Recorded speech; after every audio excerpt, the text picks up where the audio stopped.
We're live. Hello, everyone. Welcome to the 2016 Global Dialogue on Waste. We're very proud to be conducting the fourth consecutive Global Dialogue on Waste. And over the last 3 years, we brought together over 100 experts from around the world to provide knowledge and guidance to those who are looking for solutions to and through waste. Thanks to the company ISWAG for sponsoring this month's theme, Consumption and Climate Change.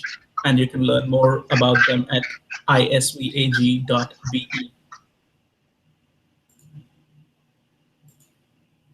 Today, instead of a panel, we'll conduct an interview of a special guest, Professor Paul Brunner. He authored several books and numerous articles, but my favorite book is Metabolism of Anthroposphere, and one of my all-time favorite articles, not just by him, but by anyone, but written by anyone, is Cycles, Spirals, and Linear Flows. It is available for free. Just search for it on Google. And this is the second time Professor Brunner is participating in the Global Dialogue on Waste. And the last time he was here, we spoke about waste management and climate change. But we focused on the 3 to 5% greenhouse gas mitigation opportunities, from managing post-consumer waste to recycling, waste to energy, and landfilling. Today, our focus is upstream. But before I tell you what we'll discuss today, let me assure you that these topics are simple to understand, but can provide profound insights. And the topics are materials flow analysis, urban metabolism, and a little bit of life cycle analysis. So welcome to the Global Dialogue on Waste, Professor Brunner. Good afternoon. Very pleased to be here, Ranjit. Great, thank you. And so before we get into the interview, how's your retired life? How are you doing? I recently said to a friend of mine, I'm looking for a job, because if you have a job, you have vacation. Oh, right. As a retired person, you don't have a vacation. So recently I've been working hard to finish with my master students, still to finish a few PhDs, and I went from congress to conferences, and I finished the book at the end of April. Actually, the Practical Handbook of Material Flow Analysis, the second edition. And now slowly I feel more relaxed. Slowly I have less responsibilities, and slowly I have more time to do such things as this interview, to which I. Great. And your students tell me that you're working harder than ever these days after retirement. Maybe. Yes. Yeah. And that is the same case with our professor, Professor Nicholas Temlis. He was working more than all of us. Like, this was the joke that we had among us, which is that Professor Temlis works harder than all students combined under him. So that's okay. So, all right. So coming to today's discussion, we'll be talking about consumption and climate change. That's the theme. And could you talk a little bit about how urban metabolism and materials flow analysis, how they can, what they are and how they can be used by cities to, mitigate consumption? Okay. Urban metabolism is dealing with the question of material and energy flows through a city, and not only with the flows, but also with the stocks which we have in a city, building up stocks. So urban metabolism means to analyze what's going into a city, and by this I mean everything which goes into a city, the stocks we are building up in the city, how we use these stocks, and the wastes and emissions coming from the city. This is all urban metabolism. Material flow is a, let's say, analytical technique to measure those flows and stocks within the city boundaries. And the big advantage of material flow analysis is it is very transparent, it is reproducible, and the system we define for the city can be expanded easily to include the hinterland.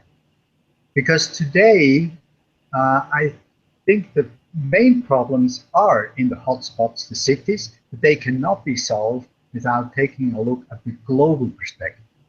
Of course, the topic you mentioned at the beginning, climate change, is one of the best examples for that.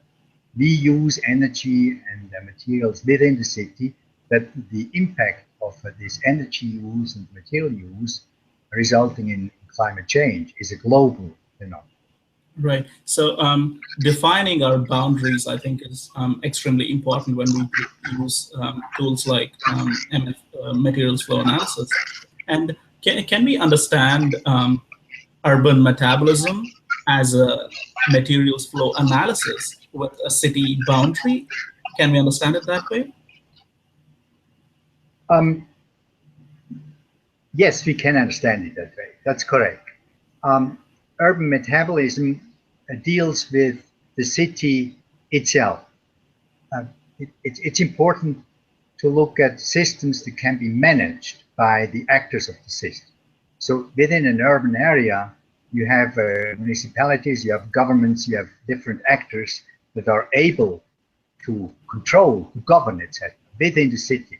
And beyond the city, they can make suggestions, they can make international agreements, etc., but their impact is kind of limited. Therefore, urban metabolism focuses mainly on the city, on the materials use, on the materials import export within the city, the environmental situation in the city, and of course also the people, because those material flows, energy flows, information flows, flow of people, flow of water, etc., they have only one purpose: to make the life of the people in the city more pleasurable, Mm, support life in the city. that's right. And so that additional aspect of people is something that's different for urban metabolism from materials flow analysis. That's exactly correct. Yes, Okay. because material flow analysis focuses on the really on the material flows. It's a physical and a chemical analytical tool, and our metabolism combines these material and energy flows with the stakeholders, with the actors, with the society, because it's a societal driver behind all these flows, and this is embedded in urban metabolism. Great. And so during our discussion before the panel, I was mentioning about how when we talk about waste management and climate change, we generally focus on the 3 to 5% mitigation opportunities, through recycling, waste energy, and landfilling. But then there's so much more that can be done upstream. And US EPA has data showing that more than 40% of greenhouse gas emissions are due to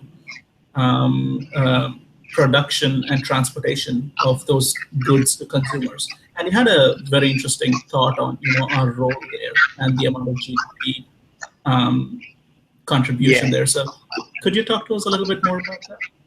yes.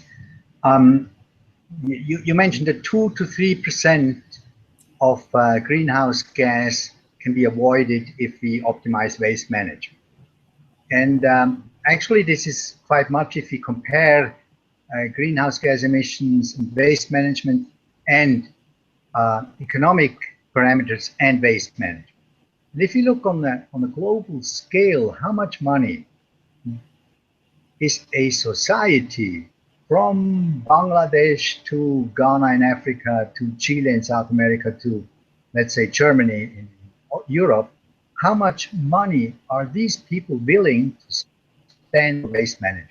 That's a very interesting question, because we found when we did this survey that all societies spend between 0.2 and 0.4% of their GDP for waste management.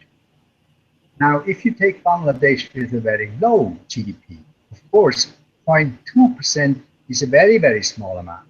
If you take Germany with a very high GDP, then 0.2 to 0.4% is a very high amount.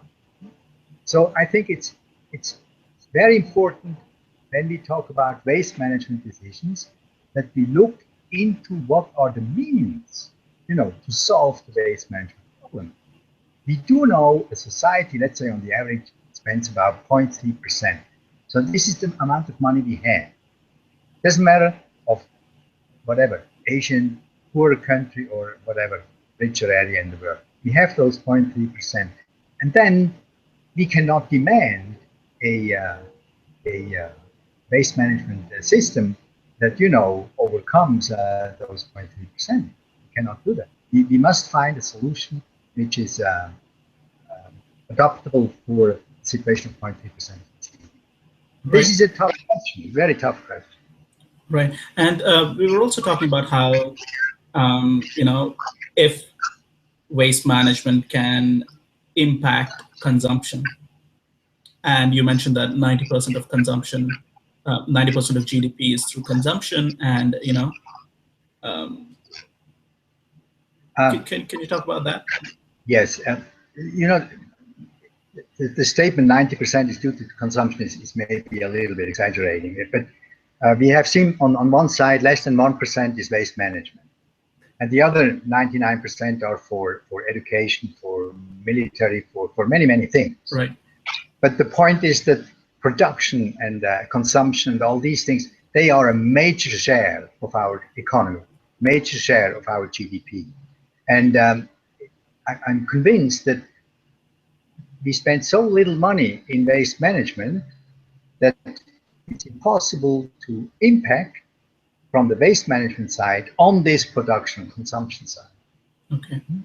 We talked about the dog waggles with the tail, or the tail waggles with the dog. It's this situation. Waste management's possibility to influence consumption and production is very, very small. Okay. That's a thank you for that. And so coming back to boundaries, we were talking about carbon accounting and footprint. For example, so you talked about the need for putting boundaries both locally and globally, so that we can solve problems, both local and global problems. Can you talk about that? How to set boundaries, and Yes. what kind of problems you solve by setting what boundaries? Yes. One example is today's attitude towards phosphorus recycling, as an example. There are some experts who state that phosphorus is a scarce mineral. And it may be that in the next 100 to 400 years, we are running out of phosphorus. So it can also be that it takes 4,000 or even more years, but there are some statements about phosphorus scarcity. So many regions in the world are considering to save phosphorus. And phosphorus is, of course, everywhere. It's in our food. It's in part, it's also in our fuel. It's in the vegetation. It's in the sewage sludge, etc. So what's going on at the moment, we are trying to recover the phosphorus from our leftovers, from sewage sludge, from municipal solid waste, from compost, etc. And we try to bring this phosphorus back into a cycle, which is perfectly okay, which is very good. But if you look at the total phosphorus input in a country, then these waste products, such as sewage sludge or municipal solid waste or compost, make up not more than, let's say, 15% of the national import. So we cannot save the world by recycling those 15%. The main issue is agriculture. And the main issue today for many countries is global agriculture. Like Singapore or Monaco, they don't produce their own food. They import their food. So most of the phosphorus is lost in agriculture. So if the Singaporeans recycle 100% of their phosphorus, still they lose a lot of phosphorus in the so-called hinterland where their food is being produced. This brings us to the situation we have two sets of system boundaries. We have the local or the urban system boundary where you can make good decisions about sewage sludge recycling, but we have the global system boundary where you have to take into account the phosphorus you lose when you mine, you lose when you have a global agriculture. In all these processes, we lose more than half of the phosphorus. So if we want to, conserve resource phosphorus on a global scale in long-term scales, then you really have to do the global MFA, the global metabolism, the global phosphorus. Right, right. And can we talk a little bit about LCA?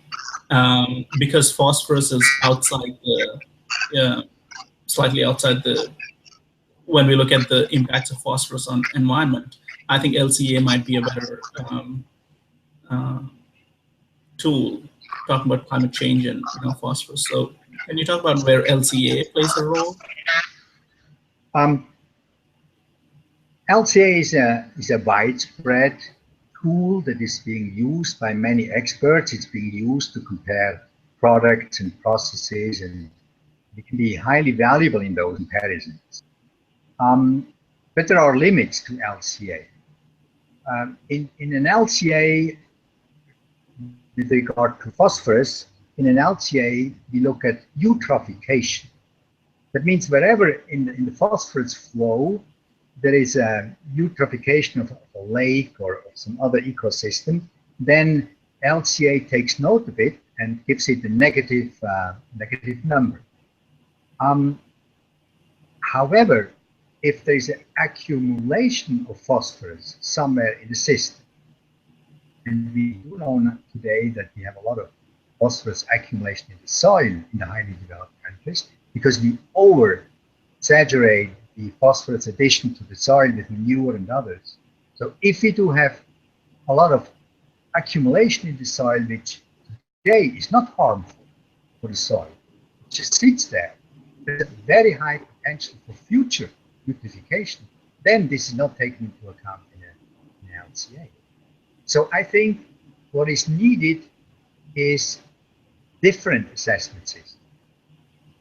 LCA is certainly an important and valuable assessment system that can be applied for certain comparisons. In other cases, it's probably more straightforward to first do an MFA and apply different assessment methods for the flows and the stocks detected in this MFA. And one of the assessment systems can also be an LCA on top of the MFA. That's also possible.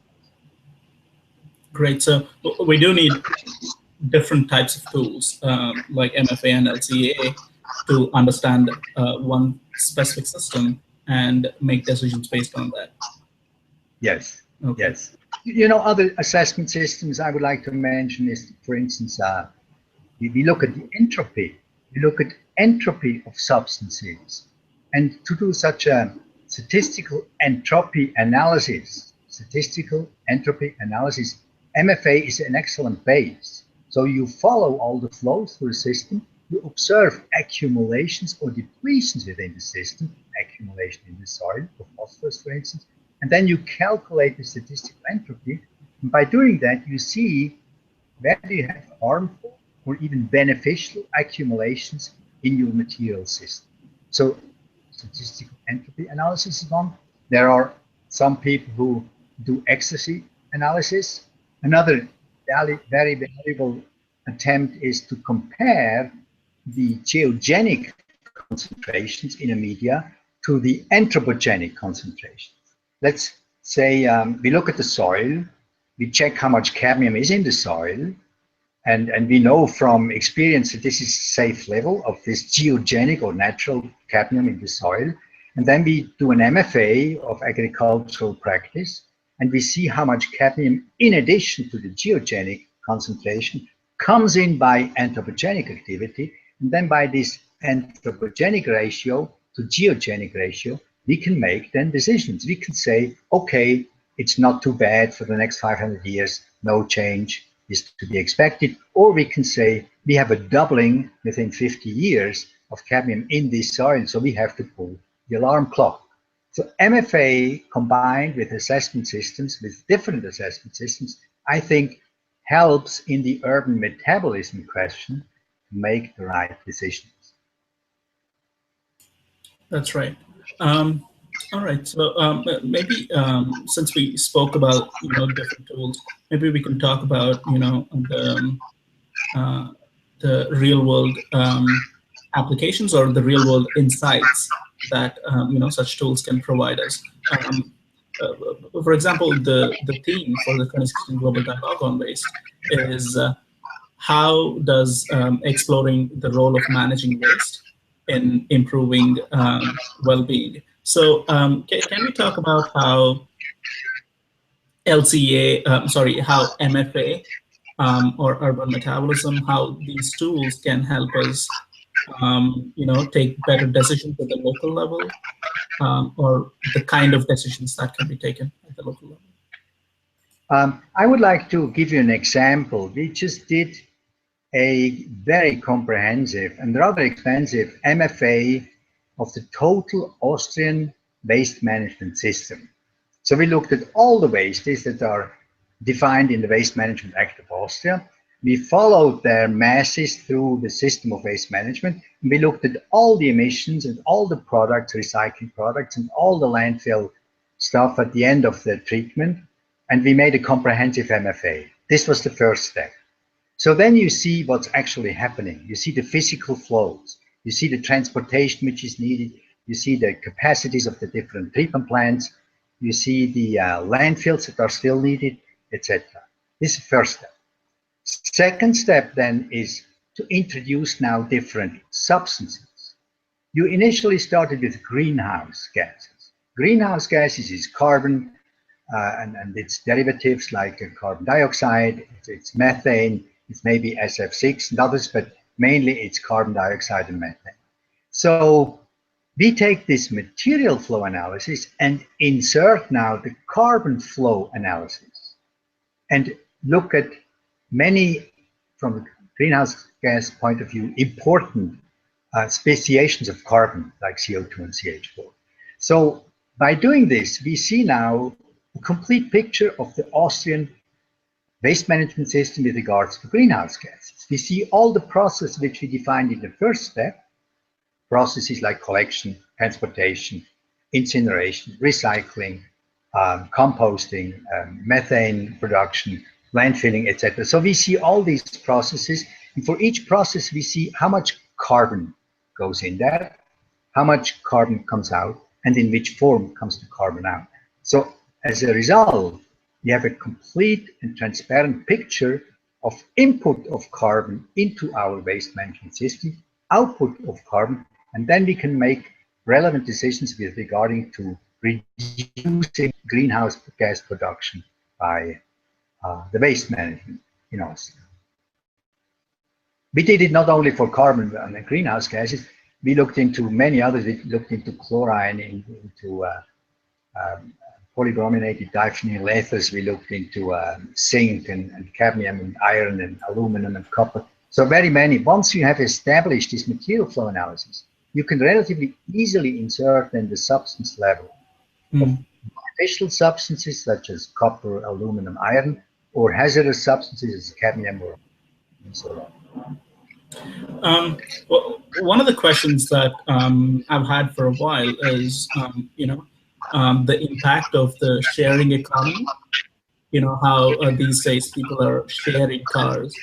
People are more willing to share cars, share tools, and also sell used furniture to each other through Craigslist or through other such portals. So, and this makes it extremely difficult for, let's say, a LCA, let's say a material flow analysis, because you don't see something coming out of the system at the waste management end of it. So how can MFA be applied to these newer ways of living?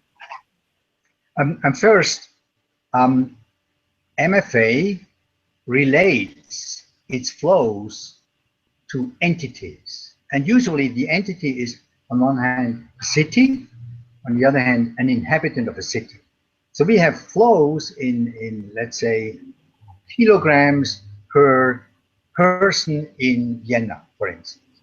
So it does relate to the person. Now, if we have the flow, if we reduce flow due to sharing economy to have. Instead of 10 kilograms, use only 5 kilograms because we share something. Then still the amount of inhabitants in Vienna is the same. Okay? So actually the flow per capita through Vienna will be half, which is an interesting advantage. So I think the unit that we relate our flows to helps us to solve the problem you just mentioned. Sharing economy is certainly a very valuable instrument to use material flows. And of course, it reminds me of the time when I was a PhD student. We shared everything out of economic necessity. We didn't share our girlfriends, but besides that, we really, we didn't have the money to do many things. So we did do a sharing economy. And then the green movement encouraged us to, again, to share things. So when I became, let's say, the head of a family together with my wife, we used to share our tools for gardening and all these things with our neighbors. And this lasted maybe 5 or 10 years. Today, we don't share anything anymore. And we don't know why. Okay, just happened. It just happened. It just happened. Somehow, as soon as a society gets open, it doesn't seem to be necessary to share. There doesn't seem to be any big incentive to share. So I think we have to penetrate deeper into a human being and find out what makes sharing attractive. It's the fact that sharing, not to possess a thing, but to use it, is a very old idea. It's at least 40 to 50 years old. And the example of the Xerox copy machine that has never been owned by another company than Xerox is a very old example, which still today is valid, but it hasn't been, we have not been able to, to make it work at a large scale. So the idea is good. In practice, it's very difficult to introduce it on a large scale in the large population. Look, it's the same thing as with public transportation.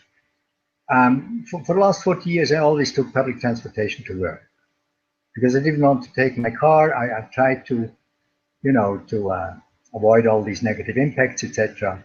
But I'm still a very large minority. As soon as young people in Europe get enough of money, they try to own a car and take the car to as many places as they can. I think the very young people today, I see a shift there in the behavior. I see a shift twofold. First, I see a shift towards more public transportation, that the public transportation network is really dense. And I also see a shift towards sharing cars.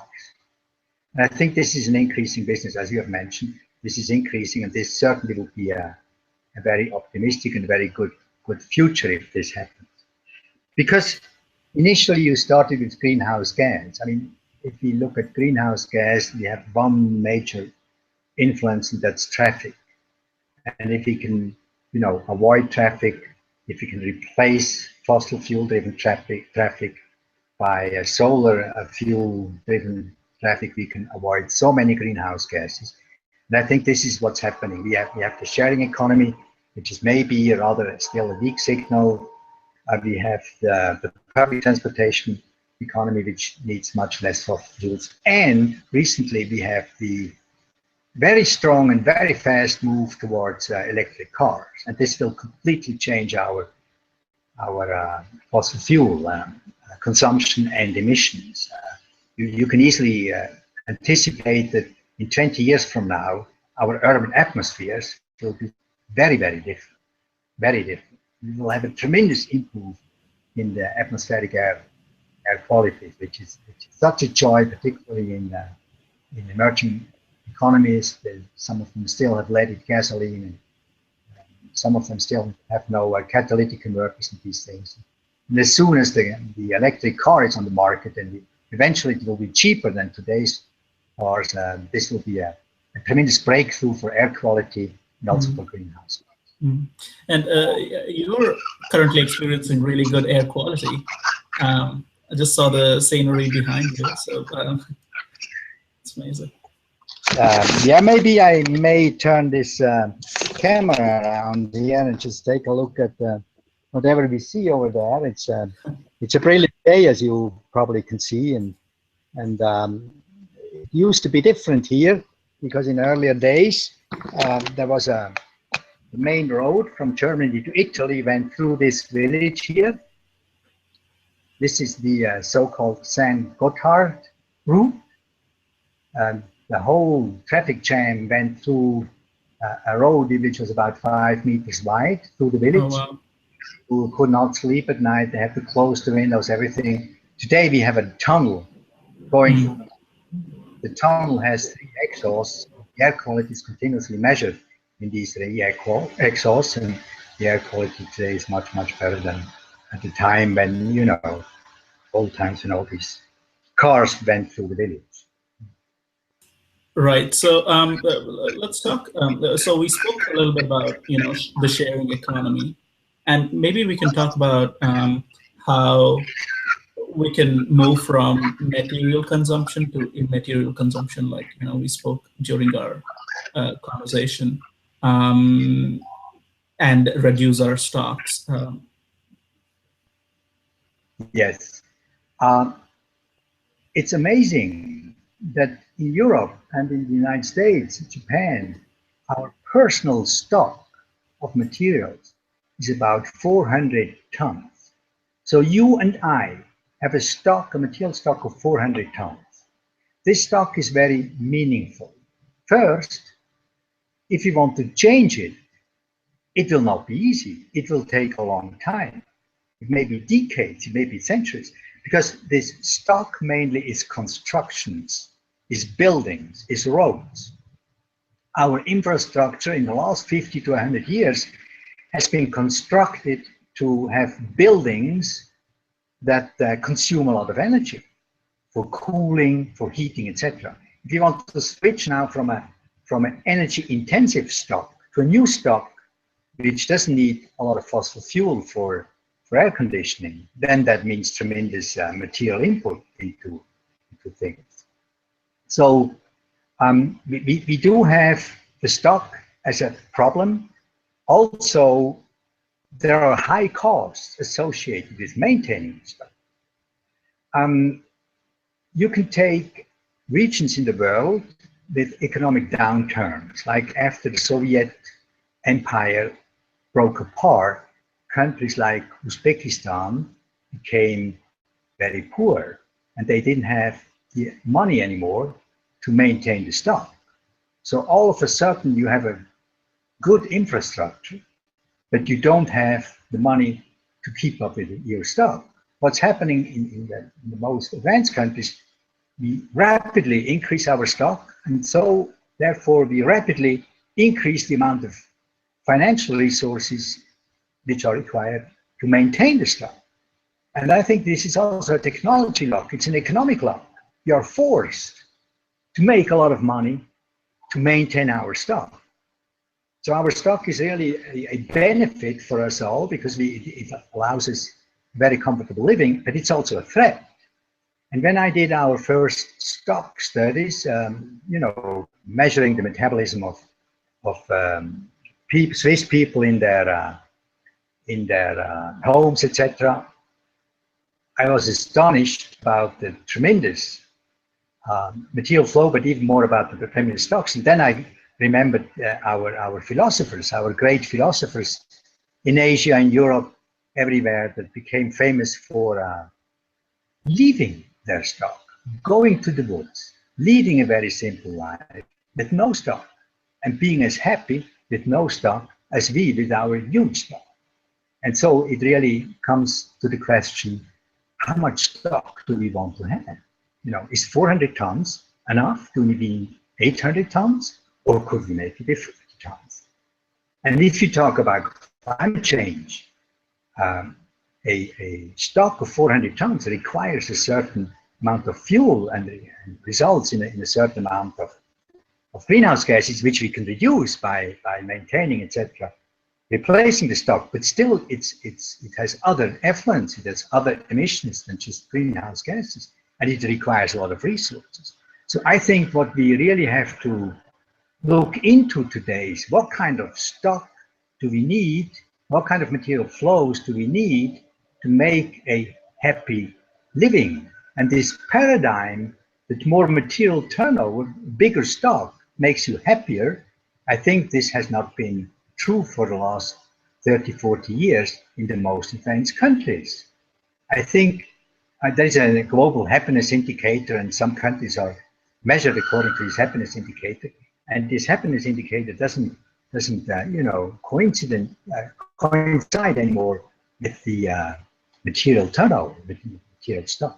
So I think it's time now to reconsider our values for materials. Values for materials.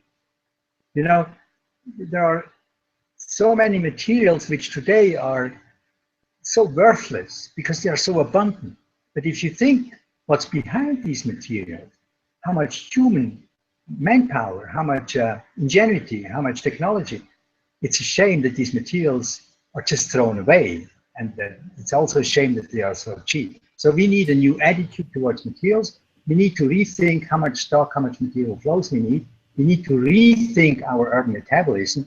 And then I think that the final solution will be that we still have a material turnover, of course. We still depend on materials, but we will come into a new stage where we are increasing our happiness, increasing our well-being, welfare with less material turnover, but with more art, with more culture, with more human relationship, with all these things, Right. little material turnover. Right, right. And I think there is a limit until which material turnover is proportional to well-being. But after that limit, I think it's a diminishing return from there on, or maybe a not so proportional. I agree with you completely. I agree with you.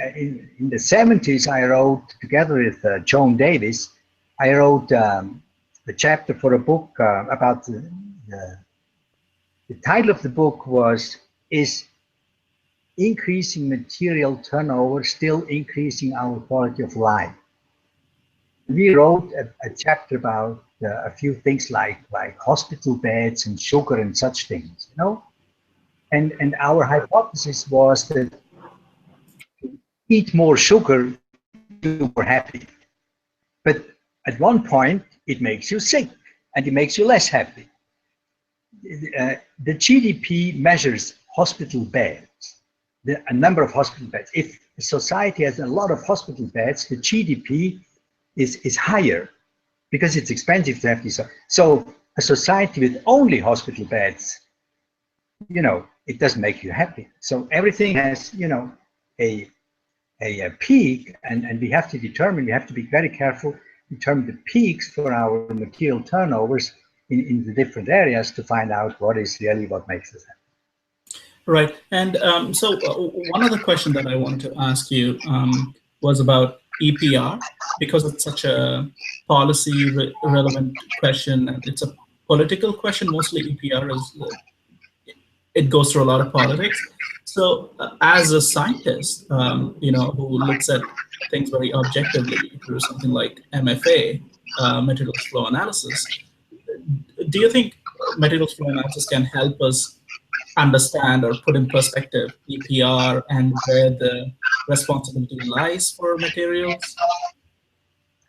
I think MFA, material flow analysis, is very important as a base to make the right decisions in the field of extended producer responsibility, EPR.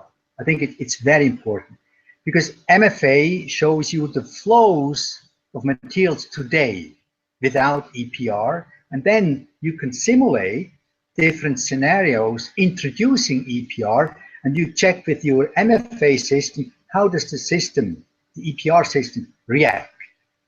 Because EPR systems are systems with many stakeholders. You have the producers, you have those who collect wastes, you have the people who fill the collection points, you have the recycling system, you have waste managers, you know, EPR takes away waste from the waste managers, so they will react. So you have many stakeholders, and it's very important to understand the full system from the producer to the very end. And MFA is a base for the material part, physical part, but then in addition, of course, you need economy, social sciences, all these things to really think your thing through. I'm convinced that if we make a lot of experiments, if we have a lot of experience, we can set up an EPR system that fulfills its goal. The goal is to allocate the responsibility at the producer and to, let's say, encourage the producer to produce better goods, to produce more, let's say, less packaging, or to produce IT material with a longer lifetime, or to produce plastics with less toxic materials, etc. Right. I think EPR will go into, but we have to know what we are doing, because sometimes these PR systems are not very effective and they favor just one of the many actors. So instead of giving the money to this actor as before, it just shifts the economic benefit or burden to another actor, and that's not what should be done, because each EPR system has a certain goal, and we must find, you know, means to reach these goals. Right. So we have only about another 3 minutes to the end of the discussion. Do you have any concluding remarks when we talk about, consumption and climate change, and when we talk about the tools that cities can use to, mitigate climate change? And after that, I think we can, end the conversation after the concluding remarks. With regard to climate change, I think I would like to um, draw this picture in a little different way than you did in the beginning. You mentioned 2 to 3% is waste management. In the very highly developed countries like Austria, we have done a study, and others have confirmed it. And there, the contribution of waste management to the national goal of climate mitigation, climate change reduction, was about 18%, 18%. So if you take a national goal, if you want to use waste management measures, you can significantly contribute to the How does it vary so much between the global average and? It's not. It doesn't vary. It's just a different it's viewpoint, because if you take the total greenhouse gas emissions, then a country's waste management system contributes maybe between 2 and 3. But if you take the reduction goals which we have, and you measure what could be the contribution of the waste to the reduction goals, then it's quite significant. Because if people hear 2 to 3%, they think it's insignificant. But if you look what can be done, and in Austria, the two measures like landfill tax and more going to recycling and incineration, these two measures, they reduce the concentration, the emissions quite heavily. So what is also a focus is many small measures add up to significant numbers. Of course, I mentioned in the beginning traffic and the room heating and some industrial applications, and these are the big pictures, and these big issues we should solve with priority. But the other pictures are also important. I mean, if you look into textile production, if you look into food production, if you look into IT device productions, etc., everywhere we have means to replace, let's say, fossil things by biomass. We can shift towards the bioeconomy. We can do so many things on a small scale which add up finally. I think there's a lot to do for everybody in this field of greenhouse gas reduction. Okay, thank you. Thank you for that. And so one thing that we can understand is we definitely need a lot of different tools in combination with a certain goal in mind to, understand a system and then make decisions accordingly. Yes, Yeah. yes. Okay. Okay. Great. Wonderful. Thank you again for your time today. So this is almost 45 minutes since we started the conversation. So thanks to all the viewers for joining us today.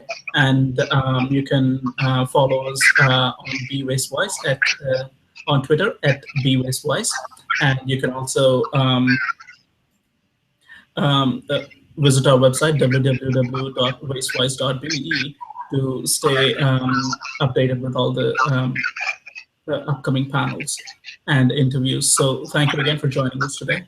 Have a good Very night, much. good evening, goodbye.